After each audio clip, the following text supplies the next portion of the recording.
سود کے لیے جنس کا دونوں جانب سے ایک ہونا ضروری ہے، ایک شرط ہے، اسے کہتے ہیں جنس۔ اور دوسری شرط یہ ہے کہ اس کے لیے قدر کا ہونا بھی ضروری ہے۔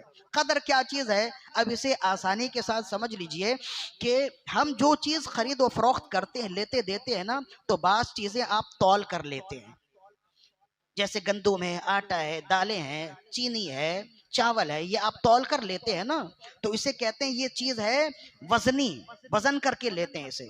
اور بعض چیزیں ہوتی ہیں کیلی، آپ اسے وزن کر کے نہیں لیتے بلکہ کیل کرتے ہیں۔ کیل ایک خاص پیمانہ ہوتا ہے، وہ آپ نے متعین کر دیا، اسی پیمانے سے آپ لیتے ہیں۔ جیسے کہ سرسوں کا تیل ہے، وہ آپ ایک خاص پیمانہ رکھا ہوا ہے، دکاندار نے اسی سے دیتا ہے۔ یا جیسے دودھ ہے، دودھ کے لیے ایک پیمانہ رکھا ہوا ہے، وہ جیسے چنے ہیں اس کے لیے بھی پیمانے رکھتے ہیں۔ تو جو چیزیں پیمانے کے ساتھ دی جائیں وہ چیزیں کیلی کہلاتی ہیں، اور جو چیزیں وزن کے ساتھ دی جائیں وہ چیزیں وزنی کہلاتی ہیں۔ تو ہمارے علماء کرام نے فرمایا سود کے لیے ضروری ہے کہ دونوں طرف سے دونوں چیز جنس میں بھی ایک ہو اور قدری ہو، یعنی وہ یا تو وزنی ہو یا کیلی ہو۔ جب یہاں تک سمجھ گئے تو اب یہ بات سمجھ لیجئے، جیسے ہی ماہ رمضان ختم ہونے لگے نا، تو عیدی کے لیے نئے نوٹ لینے کی باری آتی ہے۔ جنہیں اللہ نے دیا ہے تو وہ نئے نوٹ لیتے ہیں، بچوں کو نئے نوٹ پسند ہوتے ہیں تو وہ لیتے ہیں، انہیں دینے میں بھی اچھا لگتا ہے۔ تو جب نئے نوٹ آپ خریدتے ہیں نا، تو 1000 کے بدلے میں 1000 کی نئے نوٹ آپ لیں گے تو اس کے بدلے آپ کو 1100 دینا ہوگا، مثال کے طور پر۔ تو اب دونوں طرف سے تو جنس ایک ہی ہے نا، ایک طرف ادھر سے بھی پیسے ہیں، ادھر بھی نوٹ ہیں، ادھر بھی نوٹ ہیں۔ آپ 1100 دے کر واپس کتنی رقم لے رہے ہیں؟ 1000 روپے لے رہے ہیں۔ تو یہ جو 100 روپے آپ نے جو اضافی دیے ہیں یہ کیا ہے؟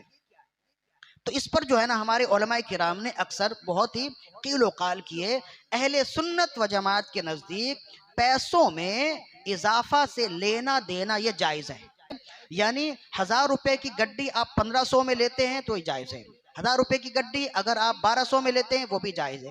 حالانکہ آپ کو معلوم ہے کہ یہ 1000 روپے ہی ہیں، اس کے باوجود آپ 1200 دے رہے ہیں، تو وہ جو آپ 200 اضافی دے رہے ہیں وہ کیا ہے؟ تو وہ اس کا منافع ہے، یہ ہمارے نزدیک جائز ہے۔ یہ اچھی طرح سمجھ۔ اب اس میں جائز ہونے کی علت کیا ہے؟ جائز ہونے کی وجہ کیا ہے؟ جائز ہونے کی وجہ یہ ہے کہ دونوں طرف سے جنس تو ایک ہی ہے، ادھر بھی نوٹ ادھر بھی نوٹ، لیکن یہ جو پیسے ہیں نا یہ نہ تول کے دیے جاتے ہیں اور نہ ہی ناپ کے دیے جاتے ہیں، یہ پیسے گن کے دیے جاتے ہیں، تو اس میں قدر نہیں ہے، یہ عددی ہیں، اس کو کہتے ہیں یہ عددی ہیں۔ اور جب عددی ہیں تو ان کا حکم یہ ہے کہ یہ اضافے کے ساتھ یعنی تفاضل کے ساتھ بیچنا جائز ہوتا ہے، اس لیے کہ سود کی جو علت ہے یہ پوری پوری ان دونوں میں پائی نہیں گئی۔ جنس تو پائی گئی ہے، قدر نہیں پائی گئی، اس وجہ سے نہیں۔ یہ ہم نے بہت ہی آسان کر کے بتا دیا ہے، اس لیے کہ بہت ہی زیادہ یہ سوشل میڈیا پر یہ وائرل ہے۔ کچھ لوگوں کا کہنا کہ جناب یہ حرام ہے، کچھ لوگوں کا کہنا کہ حرام نہیں ہے۔ اب جس نے کہہ دیا کہ حلال ہے تو پھر آپ کو دلیل بھی چاہیے، اب چلتے چلتے جو مارکیٹ میں بیٹھے ہیں ان کو دلیل بھی دیجیے، تو یہ بہت مشکل ہو جاتا ہے۔ تو یہ میں نے آسانی کے ساتھ بتا دیا۔ اس دور میں سب سے زیادہ مستند ادارہ فتوے کے حوالے سے دارالافتاء اہل سنت کا ہے، جو دعوت اسلامی کے زیر اہتمام ہے نا، دارالافتاء اہل سنت کا فتویٰ بھی یہی ہے۔ اور اس کی علت جو انہوں نے بیان کی ہے، یعنی علت یعنی وجہ جو بیان کی ہے، وہ وہی وجہ بیان کی جو میں نے آسانی کے ساتھ آپ کو بیان کر دی۔